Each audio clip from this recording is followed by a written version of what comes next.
Hello, zabangu bakuba. Abagala bakalo. Webale.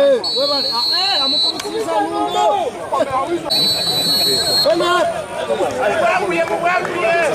Hello, zabangu bakuba. Abagala bakalo.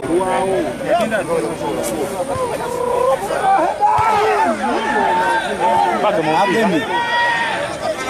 Sama wegerera. Webale. Baza kumulingira bulingeti nakwa ku muntu.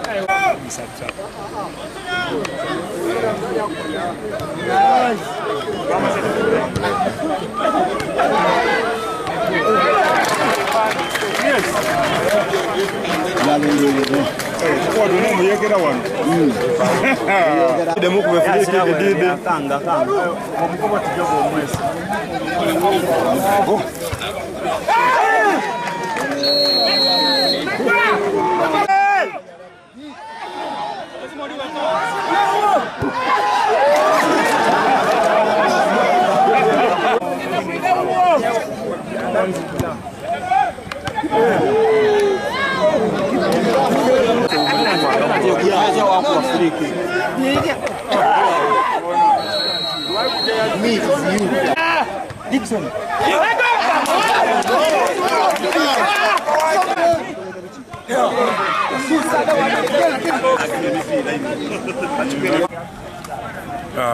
My name is Coach Arua, assistant coach to Stadium. I think it was a very important win because at home we had lost to Bull. The boys got tired because they have worked so much. Because most of our boys have West Nile, Guam team, so they are using most of our players. So I think that thing has disorganized us. The whole of first season it has not been good for us. I think we have managed first round through thick and thin. We have managed it. I think we hope we are slowly we are settling with the things. We hope better things to come ahead of us. The technical team over here, we are working hard and the players are working hard to make sure that we achieve our target of this season. Finish in a better position because every team a target for the trophy. I think it's still open for us. Coach Busoga United. Okusinziira ku mupiira gwe tuva okuzannya olwaleero omupiira gubadde mubi lwakuba nti tuwangudde. Nze manyi nti olwaleero ofiisi yaffe era ebadde mbi.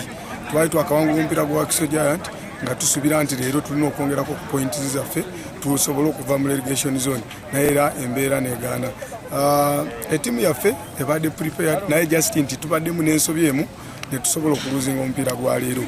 Kyemmanyi nti egame yaffe eddako gye tugenda ozanya ne KCCA era tulina kwongera kuteekako mbeera na kwongera kutereeza abasambi baffe tusobole okuteeka embeera tuwangula omupiira ogwo. I'm by the name Coach Ikobafan, Coach Busoga United. The game wasn't good for us because we've not won. Let's prepare our players for the game of KCCA so that we can win and be organized. We wanted to win today so that we can go out of the red zone, but we didn't manage.